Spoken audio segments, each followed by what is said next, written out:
Welcome to Hood Champion Boxing and Sports. And in boxing, you find a way to win or you find a way to lose. Fundora picks Errol Spence, question mark. Well, they already said they're going after the money. They're looking to put 90,000 seats, or butts in seats, in a stadium out there in Dallas. And Terence Crawford can't do that. At least that's what Sebastian Fundora feels.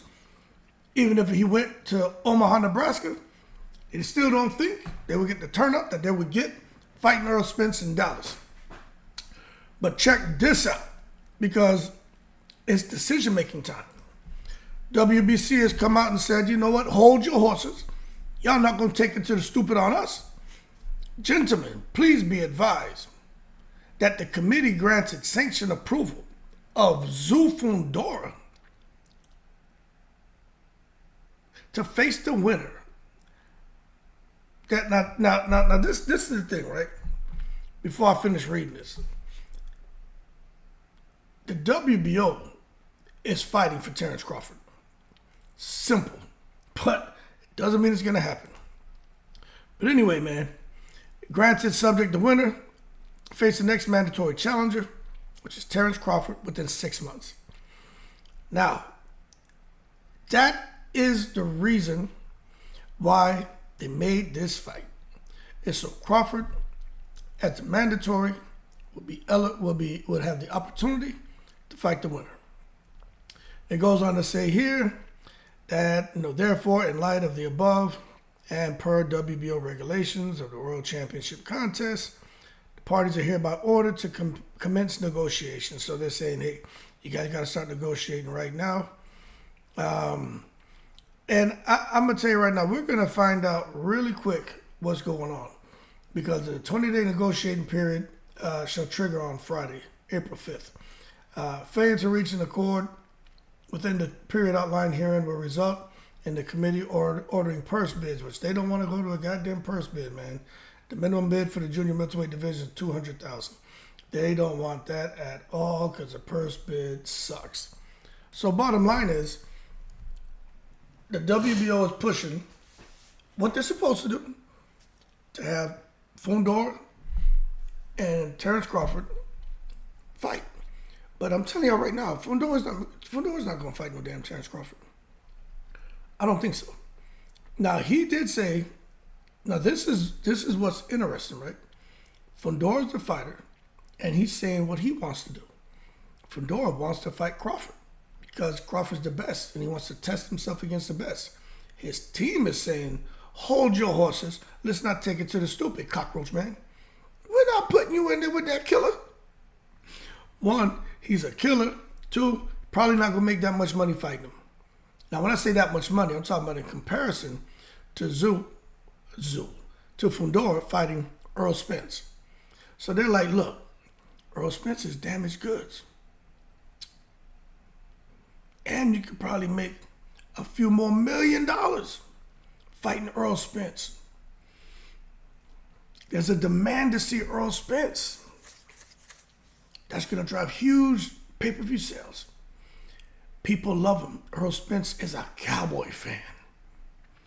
He's the real Arislandi Lara, the American dream. He's come back from the car accident, got into a fight with Terence Crawford, taking a fight he shouldn't have fought. He lost all that weight. Oh man, the American people are behind him. That's the guy you want to fight. Plus, we know Errol Spence has a lot of goddamn scar tissue, and Errol Spence has been through a serious-ass crash-up, not just with the car accident, in his fights after the car accident, and he seems to easily swell now ever since going through that violent experience of being in that damn vehicle, unfortunate incident. And you, with your 80-inch reach, have like a 10-inch reach advantage, so you could take your 10 inches and put it all up in Errol Spence's mouth and all up in his face. Just take them 10 inches and just beat them all up in the fucking forehead. Swell them up real good. And now you get a much easier fight, much more money, and your resume continues to grow. Now, you can take a look at what's going on with the WBA and the IBF. Or you can fight Terence Crawford. But if you ask me, what's Fundora going to do? I don't think he does anything. I think his team does something. That's why I say this is interesting, because Tim Tszyu seemed to be the shot caller when he was in that ring with Fundora and decided, you know what, no, I want to fight him. As far as when they brought the news to him that Keith Thurman dropped out, I don't think it was his team that made the decision. It was Tszyu who said, nope, I want to fight him. I don't care who they put in there. I'm a fighter. I'm a gladiator. I'm a warrior. Put me in there with him. But here you can see a contrast in how things go with Fundora. His team is making the calls. They're like, shit, we're not putting you in there with that crazy ass Nebraskan. You ain't going in there with Southpaw Man. No way in the world we put you in there with Southpaw Man. He will tranquilize you. Because let me tell you something. Fundora has an 80-inch reach. Crawford's reach is like 75 inches, 74 inches. So Fundora ain't going to have that luxury of taking them 10-inch reach advantage and beating Crawford all up in the forehead. He can get that shit with Tszyu. He can get that shit with Spence. He ain't getting that shit with Crawford. So that Crawford across the board is just a goddamn problem. But I like the way Fundora talks. You know, it's all talk, right? I want to challenge myself.